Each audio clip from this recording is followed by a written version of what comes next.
Hello, everybody. Welcome to the second day of live programming for Veg Food Fest. There is a gigantic thunderstorm about to start, so that should be fun. I can't wait to... I'm very much crossing my fingers that the power doesn't go out during this live. So, I'd like to thank Mahan Thacker, who is sponsoring all of the digital programming for Veg Food Fest 21 in memory of his mother, Narbita Thacker. And we're just waiting for Camille to join.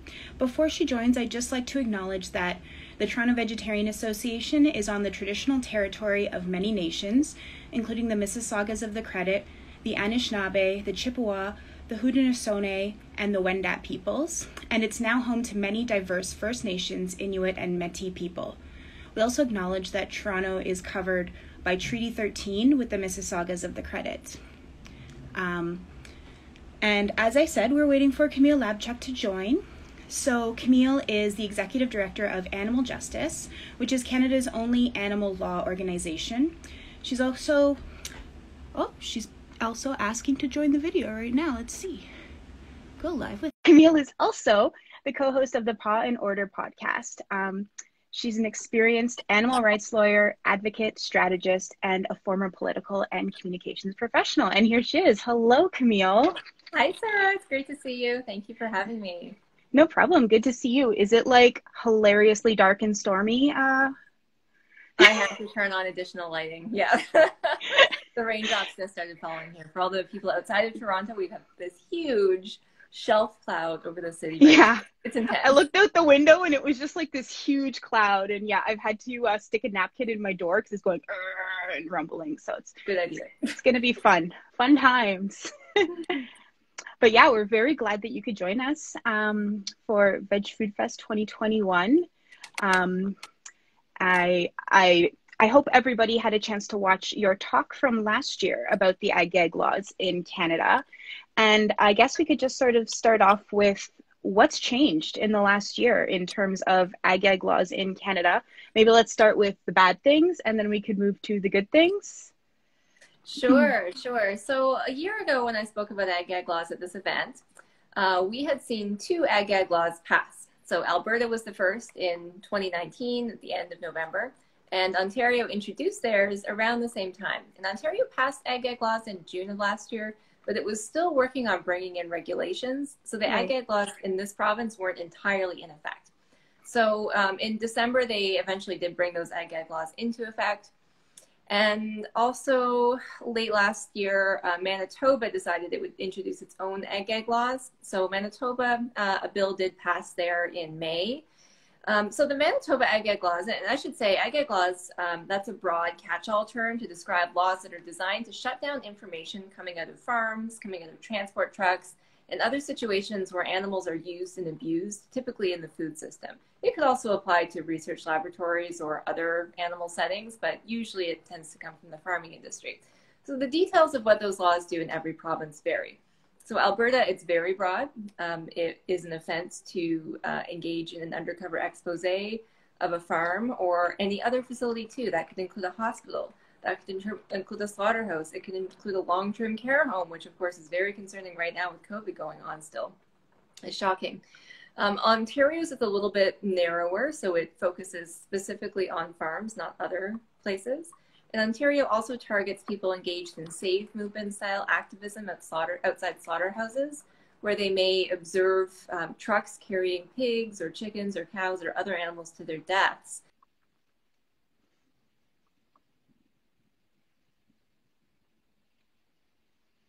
Notification that I've used up all my 40 minutes of Instagram for the day. Stop there. There we go. So Ontario is targeting people who document abuse inside slaughterhouse trucks as well, which of course is something that a lot of folks do in this province. And Manitoba is very focused specifically on slaughterhouse trucks too. So it's not as broad as targeting undercover exposés of farms. So Manitoba's law unfortunately passed. And Sarah, we also saw movement at the federal level. So a bill had been introduced that would make it an extra offense for someone to go unlawfully onto a farm if doing so could create some sort of, quote, biosecurity risk. And the reason I say an extra offense is because it's already illegal to trespass onto a farm. And sort of the claim being made through this federal bill introduced by a conservative MP, John Barlow, he's the party's agriculture critic, the claim was sort of that, oh, all these crazy animal rights advocates are trespassing on farms and they're causing huge risks, they're destroying the health of the animals, and they're creating security risks. In reality, no animal advocate has ever caused a disease on the farm, but we do know that farmers are responsible regularly for breaching biosecurity protocols, for doing things like engaging in unsanitary practices, using equipment from one barn into another barn, sharing needles on animals when they're not supposed to. And farmers cause biosecurity risks and disease outbreaks all the time. So the good news, and maybe I'll pivot now into the good news, is that this federal ag-gag bill has now died. A number of folks really rose up when it was being studied at the Agriculture Committee and lobbied members of Parliament to gut some of the worrying provisions. So that happened in June or May, perhaps. And now that an election has been called, all the bills that were before Parliament are dead. So that ag-gag bill is gone, and that's good news. Yeah. And then the other good news, and I'll end at this for your first question, is that Animal Justice has also filed a lawsuit challenging the Ontario ag-gag laws. So that means that we are constitutionally challenging the provisions that make it illegal for someone to go undercover on the factory farm or slaughterhouse. And that case has been filed. It's now before the courts, and various steps are being taken, and we expect a hearing sometime next year. That's great. Yeah.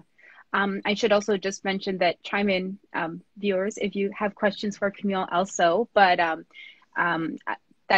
that's really good to hear that the federal bill has been effectively killed. I mean, that was going to be one of my questions.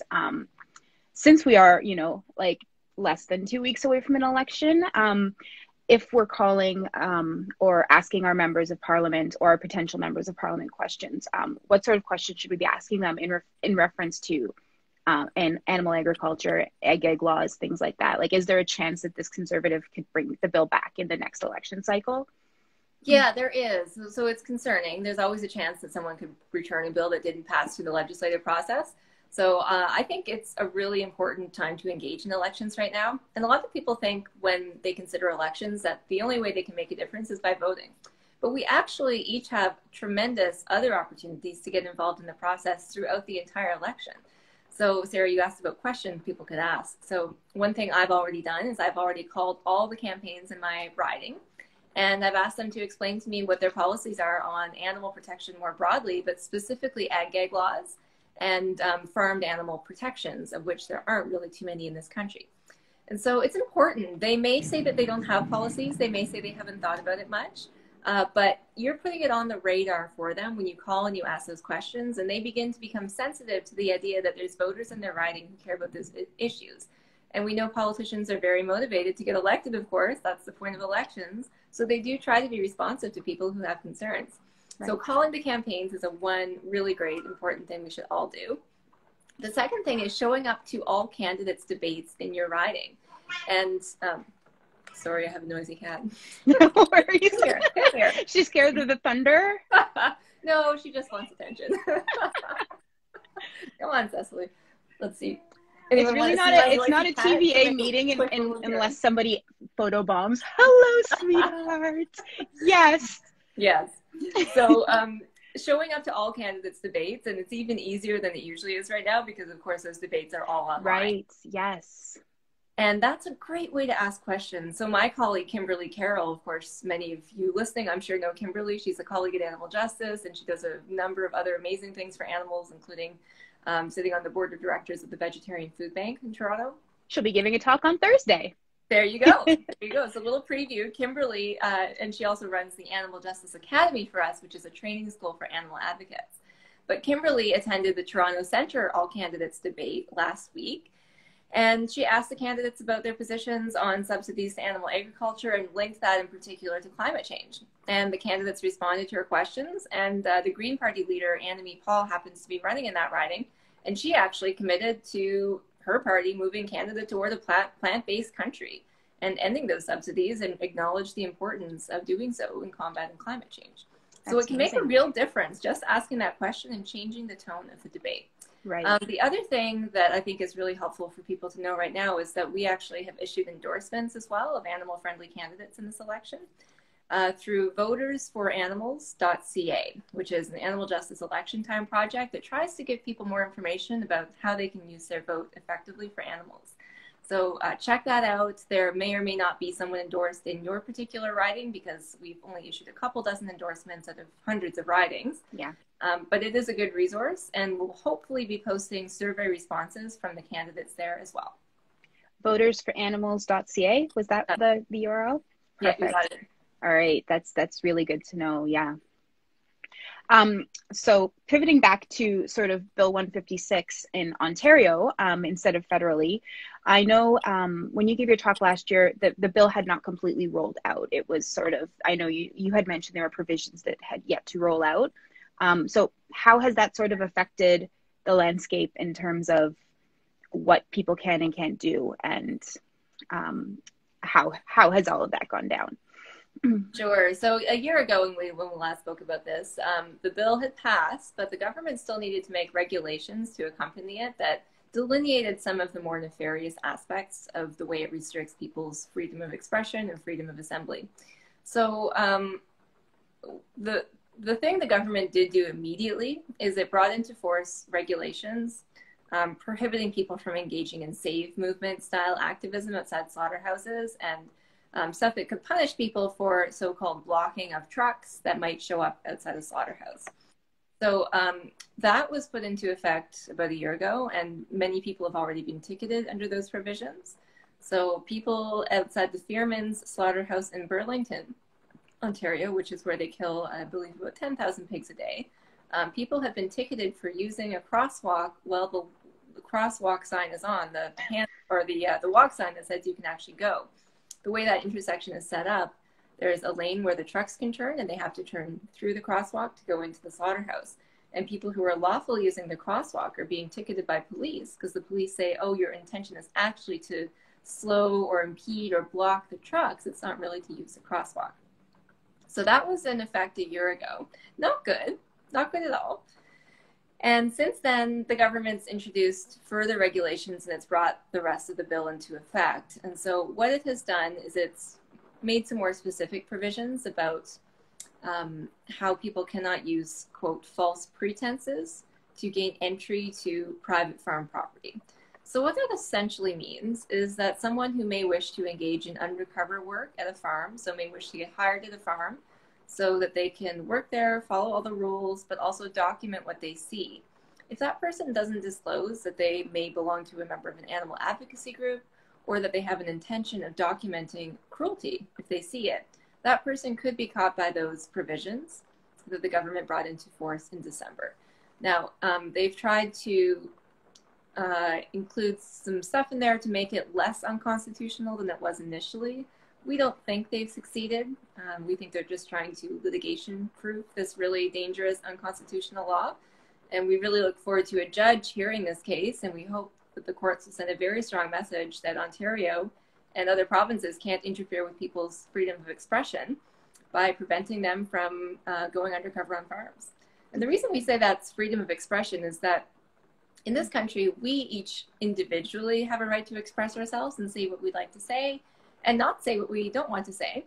And also the public at large has a right to receive information. So the corresponding right of being able to share information is the listener's right to receive that information.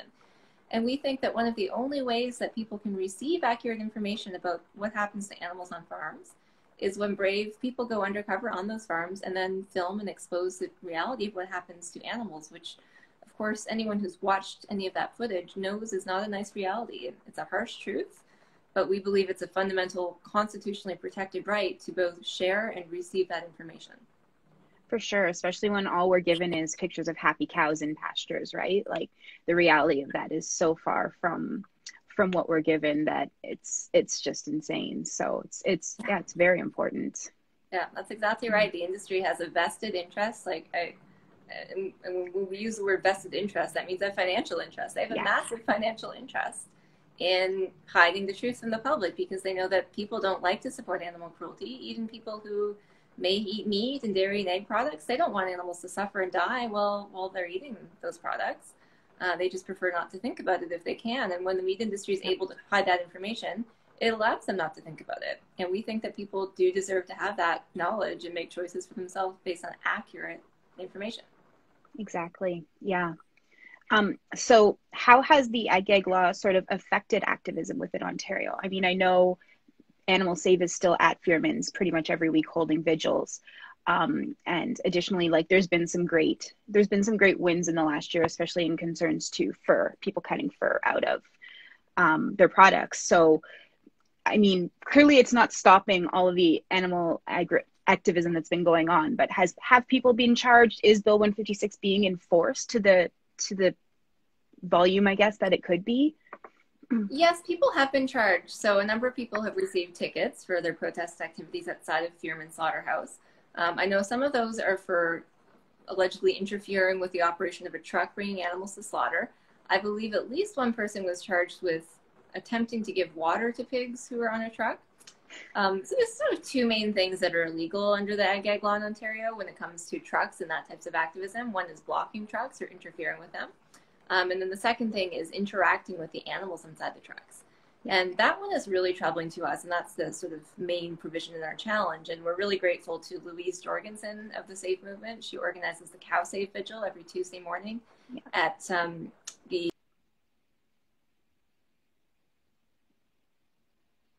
Junction area, St. Helens and Riding Regency. Actually, it's now called True Harvest, I think. Yes, it has some really weird, creepy future name now.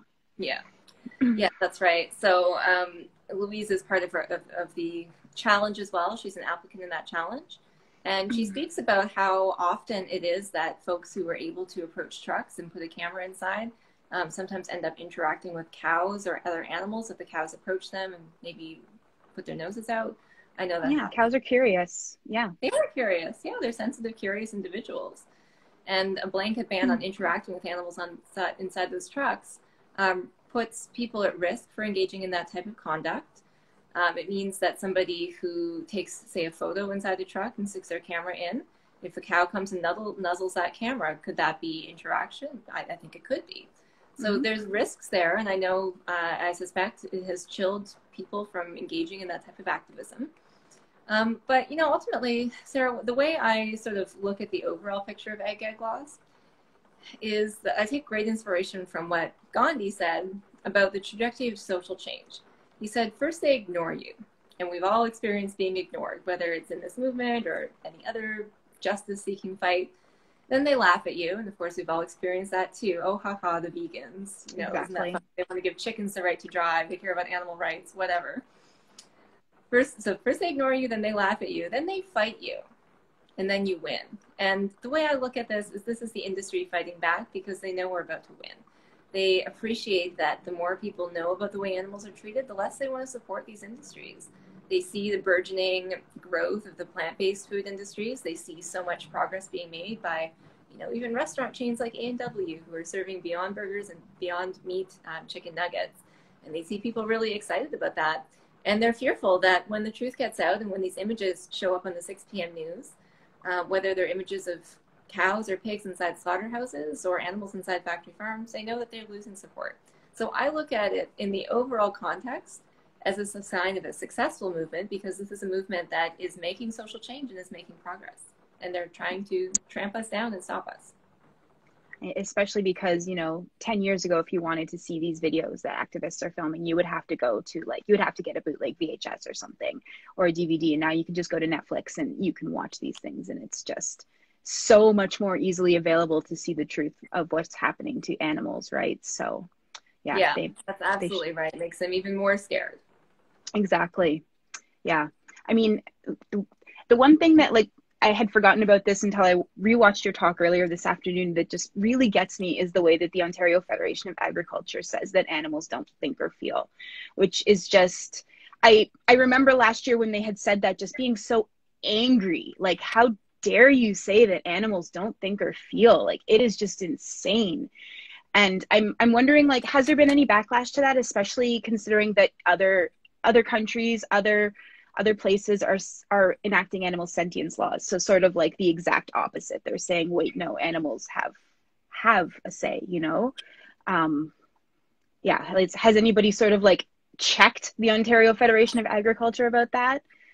Well, I would say no one from the government has cared to do so. And politicians, governments, they are heavily lobbied by the agriculture industry. And they are, frankly, I think, all living in fear of what agriculture is going to do next. The meat industry, dairy industry, very powerful. The former finance minister of Canada, Joe Oliver, famously compared the dairy lobby on Parliament Hill in Ottawa to the NRA in the States, the National Rifle Association, which is responsible for, mass shootings and preventing any laws from being passed to address those issues. So these are enormously powerful industries, and politicians are usually quite avoidant of criticizing them, which is unfortunate, not from all parties, but the ones who tend to be in power don't often criticize those agriculture groups. But there's been a lot of public backlash. And so just to fill everybody in case some folks haven't watched the talk from last year and you want to know a little bit more about what you're referring to, Sarah, when we were in committee hearings last year for Bill 156, the ag-gag law in Ontario, the Ontario Federation of Agriculture filed a submission where they set out their position on ag-gag laws. And really unnecessarily and pretty tangentially, in my view, they bring up all this stuff about how they don't know for sure if animals can think or if animals are sentient. They say the science is basically still out on that. It's not really clear. And they accuse animal rights advocates of conflating humans with animals, which I don't even really think is much of a question in most people's minds at this point. Like, I don't even really ever hear anybody say we're not really sure if animals can think or feel anymore because it's really settled. So luckily, Mark Bekoff, Dr. Mark Bekoff, some of you may know his name. He's a preeminent animal cognitive and behavioral scientist. He lives in Colorado, has written many, many books about animals and their emotional and cognitive capacities, really tremendous scientist and great writer too. He actually wrote a piece in Psychology Today, where he has a regular column just trashing the Federation of Agriculture for saying that. And just reminding the public of how backwards it is that in 2020, as it was then, a national organization, or I guess a provincial organization, would still be trotting out this sort of tired, old false rhetoric and trying to deceive people on that basis. So that was pretty disappointing, but that didn't stop the provincial government from including a quote from the Ontario Federation of Agriculture when it finally enacted these ag-gag laws. So I think the public is appalled by that, government's not so much, and that's where we can all come in, is to motivate them a little bit to be more disturbed. Right, yeah, exactly. So, I mean, yes, talking about the public, what can people do to help? What can we do? Well, I always say the best thing you can do is just make sure that your political representative knows about these issues and knows that they're a priority for you and other voters in their riding. The squeaky wheel gets the grease. And when politicians do hear from a number of voters who have the same issue on their mind, it makes a huge difference. Sending an email is really great and really helpful. Picking up the phone and making a call to that politician, you'll get their staff. It's unlikely they'll pick up the phone themselves, but that makes an even bigger impact. Their staff track how many emails, how many phone calls they get on issues. And when someone takes out the time to pick up the phone and make a call, that counts for actually a lot more than it does if you just send an email. So I encourage people to try to do that. Try to have a meeting as well and actually develop a real relationship with your politician who represents you locally. And that can be at the federal level, the provincial level, and the municipal level too, because they all have some ability to legislate respecting animals. So I always say it's important to make sure that that's an ongoing relationship and not just a one-off phone call or an email, but meet with them, lay out your concerns in a reasonable way, pick one or two top issues for your first meeting, and then just keep going back. Ask them to do something for you. Ask them to raise a point in Parliament. Ask them to sponsor a petition. Ask them to make a speech about an issue. There's a lot of different ways you can make an ask of them. And actually, anyone who wants to know more about this, animaljusticeacademy.com has lots of great training modules on this type of issue. But when you develop a relationship with them, they become much more willing to help you out and to appreciate that this is an issue that they need to care about and do something about. So I always say that's one of the best things you can do. And then aside from the political route, just sensitizing your communities and your circles to these issues is also important. I don't think that most Canadians or most Ontarians know about ag-gag laws yet. There's been a lot of media attention paid, but certainly not enough that we've got saturation. Yeah. It's not like COVID where it's the story on everybody's mind, or long-term care homes, or human-focused issues that people pay, frankly, more attention to. So we still have a lot of work to do to educate people And we all have our own social circles, our own family circles, our own colleague circles at work. And those are all great opportunities just to let people know what's going on. Yeah. And I mean, politicians work for you, right? Pivoting back to your last point. So they should be listening to you. And also, like, if you're introverted like me, my favorite thing to do is call the politician's office after hours and leave a voicemail, because that way you don't have to talk to anybody, but you've still made a phone call and you've still, like, you know, done the message. So that's my favorite thing to do. That's totally a great tip, Sarah. And you know, the staff too. I know a lot of people, the idea of just calling a politician is a little fearful. Like, I felt that way myself before I understood how these things work. It doesn't have to be. Usually when you call, either you get voicemail, most of the time you get voicemail. If you don't, even if you call during office hours, you will definitely just get their staff. The politician themselves doesn't answer the phone. No. And the staff will take down your name and your information and what it is that you want to say. And that's about it. If you've asked for a meeting, they'll eventually hopefully follow up with you. Sometimes you have to follow up with them to make sure that that happens. But it's really not that scary once you actually make that call, and they usually appreciate hearing from people. Mm-hmm. For sure. So I'm going to take questions from the audience in a moment. I just had one sort of last nicer question, which is, or I guess mental health based question, like, how do you keep positive when you're doing this work every day and running up against these just terrible things people are saying about animals? You know, what's your self-care? What's your mental health, you know, feel good thing? Yeah, well, I guess 3 things. First of all, I developed a meditation practice, which is great. I cannot recommend that enough. And I know a lot of activists have been trying to get more into mindfulness. I find it really helped me. Yeah, I think that's cool. You know, the second thing is I like to think about that Gandhi quote that I mentioned earlier. I think about that all the time. I think about how this is a justice-seeking movement. These movements do not achieve success overnight. I mean, think about the civil rights movement in the States. Slavery was outlawed, and then, you know, basically some, you know, similar system was still in place for a long time. Civil rights came into effect in the 1960s. Is there racial equality? And I'm speaking of the States, but I could refer to anywhere. No, there's absolutely not, and that's still an ongoing struggle. And I know that for animals, we are facing many of the same challenges that all other justice-seeking movements do. So it's a long-term struggle. It's not something that's going to be done overnight or won overnight. And so I try to take a long-term perspective on it and recognize that the pace of social change is slow, but the arc of the moral universe bends towards justice. And I do think that we will get there someday. So I try to keep the work in context. And I also try to remind myself a lot about what has changed in the last 10 years and how different things used to be. I mean, these are actually national conversations that we're having now. In this election, for the very first time, most of the parties now have an animal protection platform or a plank in their platforms, which is frankly the first time that's ever occurred. Even the conservative leader did a campaign announcement about animal protection, and they've not been great allies to animals in that party, some of them anyway. So I see real momentum and real shifts happening, and just the acknowledgement and legitimizing of animal protection issues is something that society should care about. And then you start to look at the corporate side of things and, you know, what vegan capitalism has to offer. And you appreciate all the amazing businesses that are out there producing products. You know, compare the state of vegan cheese today to where it was 10 years ago, or even, you know, 5 years ago. Yeah. And you can see some major change. The pace of technological innovation when it comes to vegan food products has been incredible. And so I try to remember that actually a lot has happened, and it may not be immediate and all at once or ever enough, but we are chipping away at this paradigm that's horrifically exploitative. That's amazing.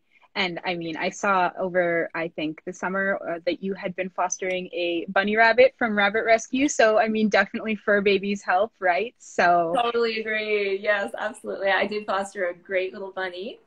Yeah, she's very sweet. Her name was Maddie. She got adopted into a home and has a new name and a new friend now, but it was lovely. Really good lockdown activity. And if we're, you know, back to another sort of COVID winter, I encourage everyone to think about that. Yeah, exactly. I've got a bunny and he's just the best. So, so I know we've had a couple of questions come in, but feel free to ask more in the comments if you're watching us. One of them was, well, you sort of touched on this a moment ago, but do the parties have platforms involving animal welfare? Wow, that was difficult for me to get out. Do the parties have platforms involving animal welfare? Yeah, I'm happy to elaborate on this. So yes, they do.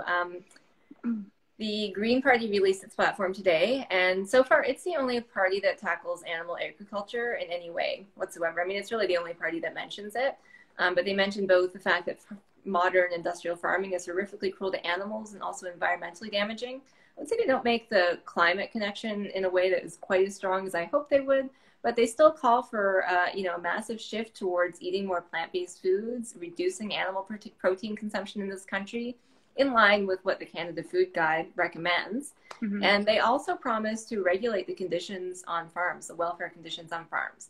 And I think it's shocking for most people to learn that it's actually not regulated right now. There's no animal welfare laws that say, here's how much space, here's how much light, sunlight, fresh air, social opportunities, the types of cages you can put them in, when you need to use painkillers, and all of those types of aspects that really have a lot to do with how much suffering an animal endures on a daily basis. We do not regulate that in this country, nor do we have any proactive inspections of farms to ensure the well-being of animals. There's very, very minimal inspections, sometimes in response to complaints, but no one's going on to farms to be like, all right, let's check and see how these pigs and gestation grates are doing. No. It's appalling, and I was really happy to see the Green Party discuss that very openly in their platform. Because frankly, most parties, as we've discussed a little bit, are fearful of the agriculture lobby and not usually willing to go there. So I think that's a significant step. The other parties also have some provisions. The Conservatives released their animal welfare platform first. They make some commitments toward ending puppy mills, which is great. Outlawing cosmetic tests on animals. Recognizing the links between violence toward animals and violence toward humans and helping women leave abusive relationships.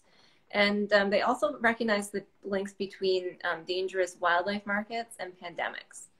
So that's, I think, significant. World Animal Protection, another great animal protection organization, they've been running a really important campaign trying to get politicians to put this issue on the map and recognize that it's not just wildlife markets, but it's actually the entire wildlife trade, legal, illegal wildlife markets, all trading in wildlife, that puts us at risk for future pandemics because of the emergence of diseases in animals that jump into humans.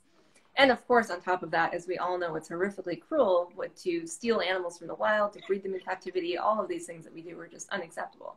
Yeah. So it was good to see that recognition. The Liberals came out with their platform on animals a couple days later.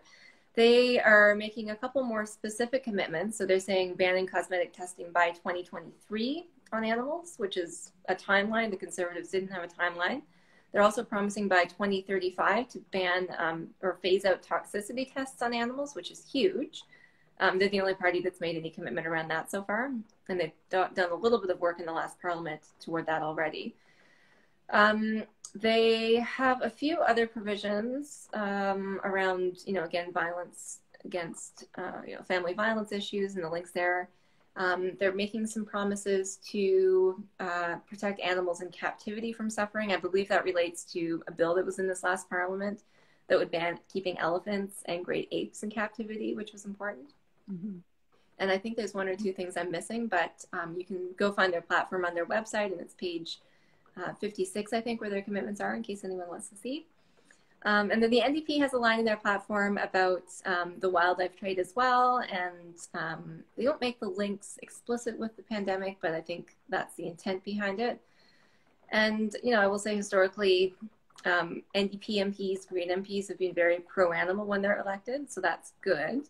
The Liberals have done a couple of things. The Conservatives voted against most of their measures in the last parliament. And they did introduce the Ag bill, but they've also been, good on some other animal protection issues. So I really do encourage people to do their research. World Animal Protection, as I mentioned, if you visit their website, they actually do have some surveys that they've already received back from the parties, answering some specific animal welfare questions. So people can look there. And we're hoping that on votersforanimals.ca, we'll have those responses back from the parties this week or maybe early next as well. That's great. I don't think there's really been any other questions. Oh, here we go. Biologist, author, book you can recommend. I'm not sure Is Oh, is that about Mark Beckoff? maybe, yeah. Yeah, Mark Beckoff. Well, I would just check on, Amazon or preferably some independent bookstore for more information about Mark Beckoff. He's got lots of different books. I can't even recall all of them or any of them right now off the top of my head, but many books about animals and their cognition and their emotions as well. And he's co-written those with a number of other people, and he writes extensively about this stuff. So Mark Beckoff, Marcbekoff. Great. And I think those are... Oh, is there a web page where you can see real-time numbers of endangered species? I'm sure that there is, and probably WWF is one of them, or you could probably speak to it better. Yeah. I'm not sure, but sounds like a place I would go to look, is WWF. Yeah. And someone's saying, is it not also factory farmed animal farms that pose a great risk of viruses jumping to humans? And yes, it's definitely both. But I feel like the wildlife one is probably easier for politicians to embrace than the livestock one at this sort of place where we are right now, right? I think that's right, Sarah. Yeah. As the questioner notes, that's absolutely a huge problem, huge link. Many people have predicted that the next virus could easily emerge from a factory farm because, of course, you've got thousands, tens of thousands in many cases of animals in the concentrated area, which create the right conditions for the emergence of disease. So, yeah, that should be another issue on people's radar. I think you're right to note that politicians probably don't want to go there yet. The agriculture industry certainly doesn't want them to, and that industry does have a lot of sway. For sure, yeah. Those are all the questions we have, and we're sort of at 35 minutes, but thank you very much, Camille, for joining us and updating us on what's going on with ag-gag laws, and also just for the work you do every day for the animals. It's so appreciated, and yeah, thank you for being you. Oh, well, thank you so much, Sarah, for everything you folks do as well, and for having me, and I'm really looking forward to seeing everyone at VegFest this weekend. Yeah, me too. On that note, don't forget to join us on Saturday from 12 to 5 at Locomotive Hall Steam Whistle Brewery. We've got over 30 vendors. We have some really exciting vendors, and we can't wait to have everybody come out. It is registration required for contact tracing purposes, so visit our website and make sure you register in advance. And we'll see you on Sunday. Great. Thank you very much, Camille. Thank you. Bye. Have a great evening. Bye.